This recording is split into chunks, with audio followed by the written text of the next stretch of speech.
So we have a lot of people online. Yes. So you're live and recording. And Thank you, Faye. Thanks for all of your time, because I think this is a very important thing that I think is an opportunity for us at ASU. I think we can really do well in this because it aligns with what we stand for, or what we have stood for, and what we increasingly stand for at ASU, which is how do you bring disciplinary boundaries down, and how do you work across disciplines and solve great grand challenges. So this is not new to us. We are positioned, we are structured, and we have been doing some really interesting things. In fact, I just came out of 2 meetings this morning, both of them positioning ourselves to do this even more. Neil and I were in both those meetings, position us even more and even better to do those kinds of things.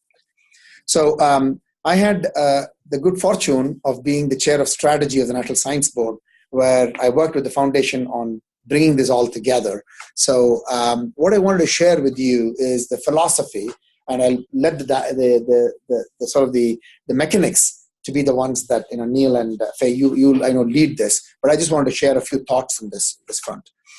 One of the things that we have been talking about in the Science Board is how might we rise up to the national challenges and not be restricted to thinking that as creative as we are as faculty, as wonderful as those projects are that we do at the what I call the tier 1 level, tier 2 level, and sometimes even the tier 3 level, that we are not sort of constrained to thinking that that is the only methodology of advancing thought leadership as a nation. So what might we do to welcome new ideas to come from the community? What might students do? In these days, students in high schools do amazing work. How might we source those ideas? If there is a challenge, this world of hackathons and competitions is out there, how can NSF be much more proactive and welcome those ideas and thoughts to be able to configure solutions that humanity faces? And so that's what kicked off this idea of the NSF Big Idea Competition that you see in 2026 and beyond, is how do you bring these big problems and find creative solutions to them? And that requires us to think through what teams should be formed, how you form the teams, and how you address those challenges. So we've opened up this, I think this competition is now open up to not only people in the US, but also outside of the US. Good ideas come from all over the place. Let's make sure that we welcome good ideas as we should. And so that's one part of what we are looking at. Then the big ideas framing itself. We have these 10 big ideas. I think we have got our harness data revolution, the future of work, navigating the new Arctic, multi-messenger astrophysics, quantum leap, understanding the rules of life, mid-scale research infrastructure, convergence, which is becoming really big now. This 2026 big idea machine is part of that, and then the includes the project that has already started. It's doing well. We want it to grow and do better. How do you take the STEM capacity building and the STEM thought leadership? And if you look at the latest, I don't know whether you all read this. If you don't, I think you should probably have a look at it. It's what's called the Science and Engineering Indicators document. This is a document that the Congress mandates that the board does every 2 years. And we just released it a few months ago. And you will see there that there is a global competition in terms of investments in R&D by China is rapidly rising, and is likely to surpass the United States, if not very close to it. And so we've been raising this as a thing with the administration as well as with the Congress, not only in terms of investments, but also in terms of this thought leadership that we have been, in the forefront of forever. And now, how do you now keep that moving forward and leverage international partnerships? It's not like we are isolating ourselves. Leverage international partnerships, but we should not lose this intellectual leadership that we have had for many, many years. So we have been thinking about all of that. So I go back to the initial. I don't want to take all the time. I just want to say a few words. Going back to the point that I started with is that if any university is well positioned for this, it is us, ASU.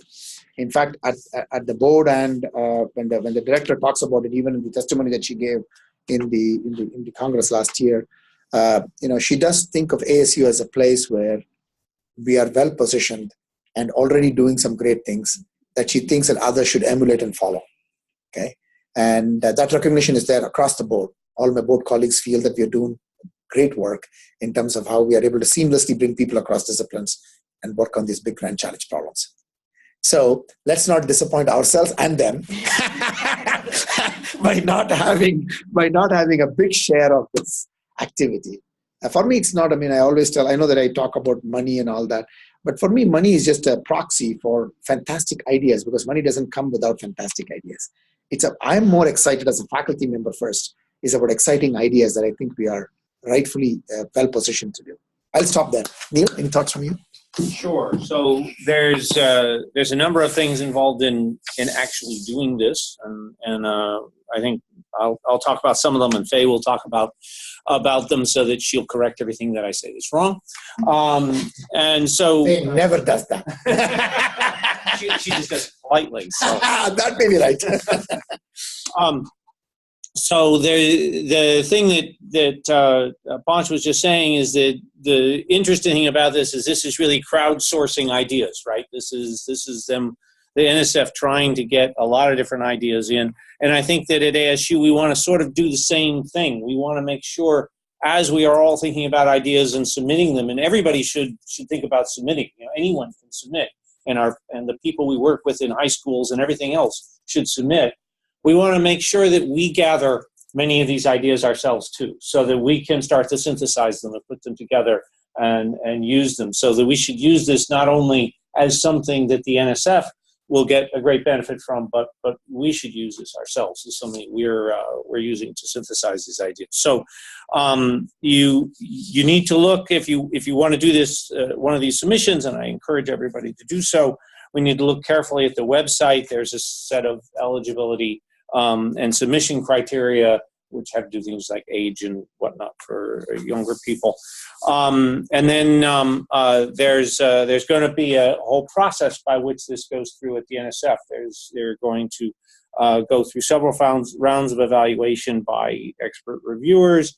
Then there's going to be a blue ribbon panel of outside experts, and these will come from foundations and nonprofits and startup companies.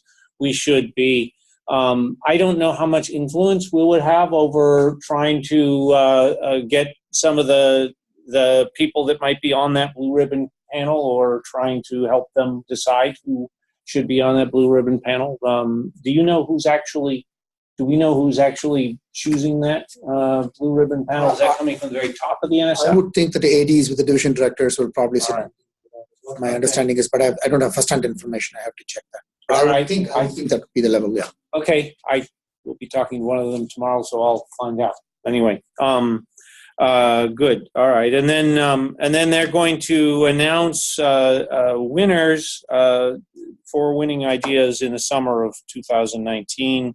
And there's some money associated with that, but I think the important thing is for us to use this as a way of convening our own ideas, synthesizing our own ideas, and getting this together. So it's a real opportunity to have some influence of where the NSF is going. And the more concerted we are about doing that, and the more thoughtful we are about doing that, such that it's not a little narrow idea. They want big ideas, right?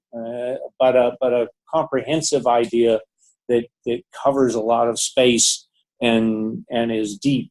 I think the better off we're going to be. Hey, did you want to? Thank you, Neil. So, give me my skills back.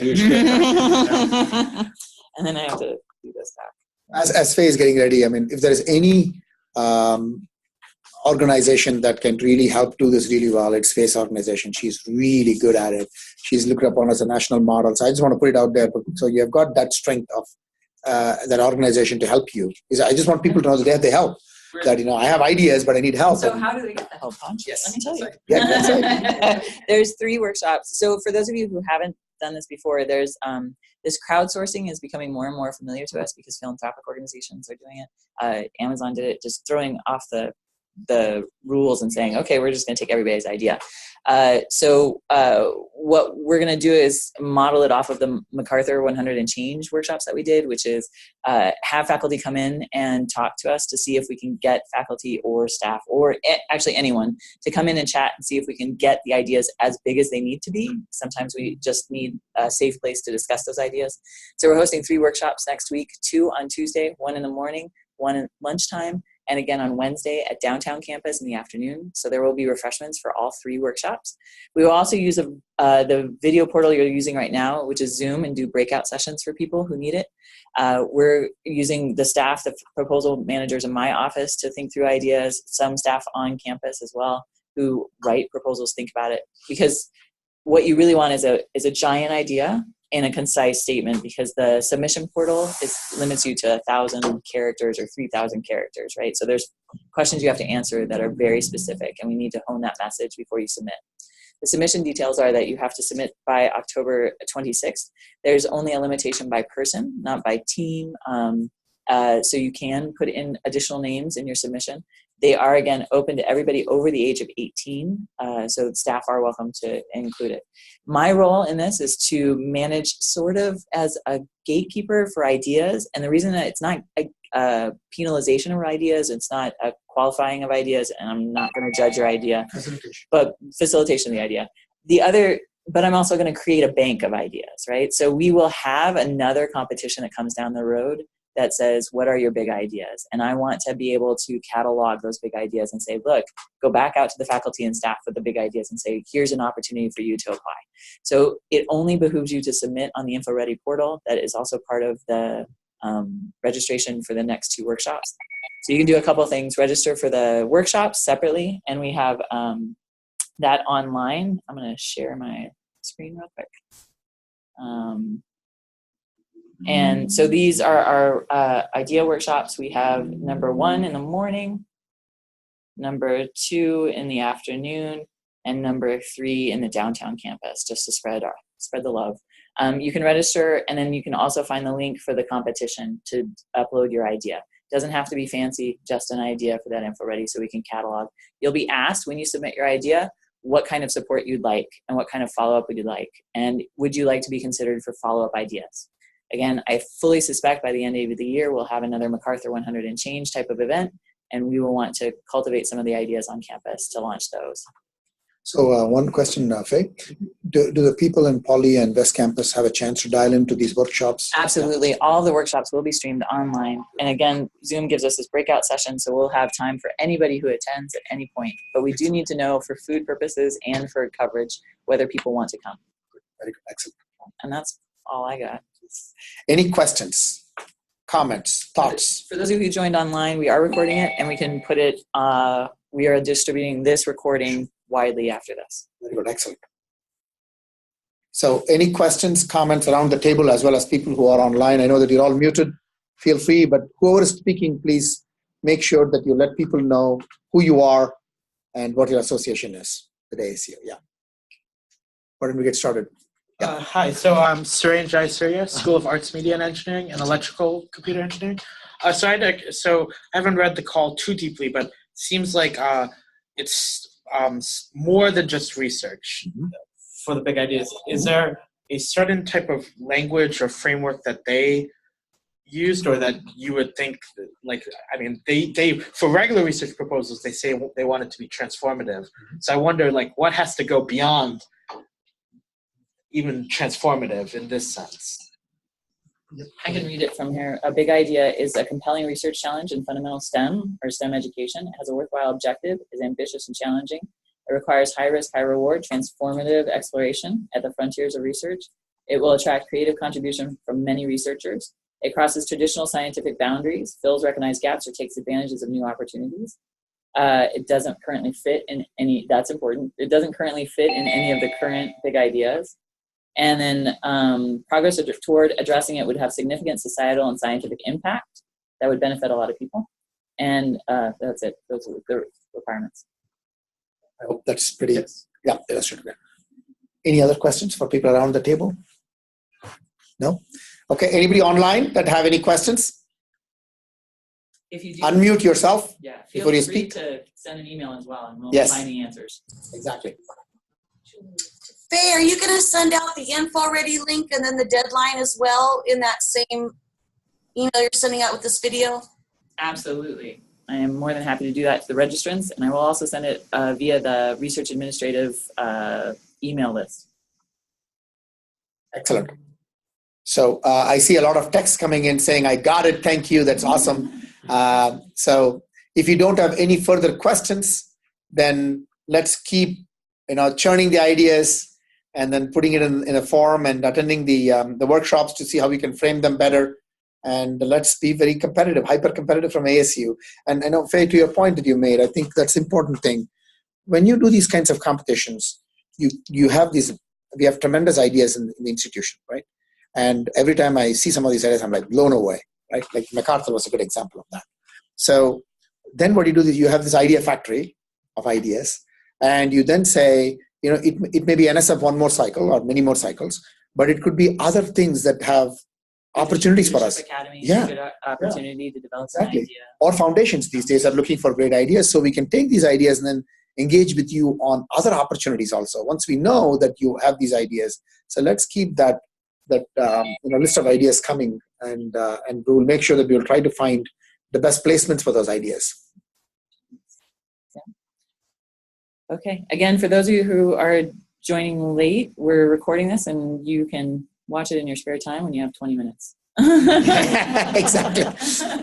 I always love when meetings finish early. And the other thing I tell my students is the following: when I teach classes, I say there are no questions. There are two interpretations. One is everything is very well understood. I have no questions. Nothing is understood. Why bother? So I assume that it is the former. And so look forward to receiving your great ideas, and also from your constituencies, great ideas that you source. Please share this widely and make sure that we have a good participation from ASU. And where appropriate, welcome partnerships from outside of ASU. Be thinking about that too. We have got already existing pre-wired partnerships like the Mayo Clinic, all the clinical partners, corporate partners, other academic partners, but don't be restricted in thinking international partners, so these are kinds of things that can be very valuable for us. And we can also help with teaming if that becomes an issue. So that's one of the questions we ask. Exactly. Okay. Thank you all. Thank you. Have a good day. Thank you so much. Yeah.